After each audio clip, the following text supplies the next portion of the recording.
જય હિન્દ મિત્રો, હવે વાત કરવી છે આણંદની વાસણની, જે એક ઘટના બનેલી છે. સુરેશ નામનો છોકરો રેલવે સ્ટેશનમાંથી એક માસૂમ 4.5 વર્ષની બાળકી જેને ઉઠાવીને લઈ ગયો.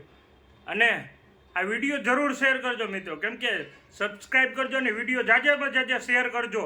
આવા લોકોને સજા શું થવી જોઈએ. તો એ 4.5 વર્ષની માસૂમ બાળકને લઈને વયો ગયો, એની સાથે દુષ્કર્મ કરવામાં આવ્યું.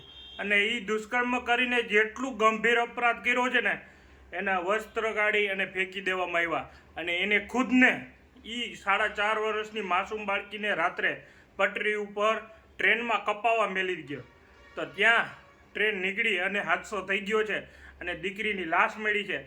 તો આવા નરાધામોને શું સજા મળવી જોઈએ. અત્યારે સલામ કરું છું જે આણંદ પોલીસને, વાસણ પોલીસને સલામ કરું છું કે એ આરોપીને પકડી એન્કાઉન્ટર કરવામાં આવ્યું છે. જે આ મિત્રો એટલી ફાસ્ટ અને સલામ આજ દિલથી સલ્યુટ છે કે જો આવીને આવી રીતે આવા આરોપીને સજા તાત્કાલિક મળતી રહે ને તો કોર્ટ કબાડા બધું બંધ થઈ જાય છે. તો આવી જ રીતે સજા મળવી જોઈએ અને એને એન્કાઉન્ટર કરવામાં આવ્યું છે.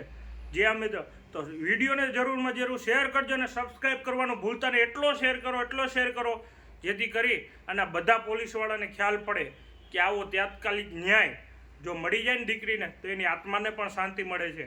આ ભાવભૂકથી હું દિલથી એને શ્રદ્ધાંજલિ આપું છું કે આવા ઘટના બીજી વાર ન બને એના માટે. જય હિન્દ મિત્રો.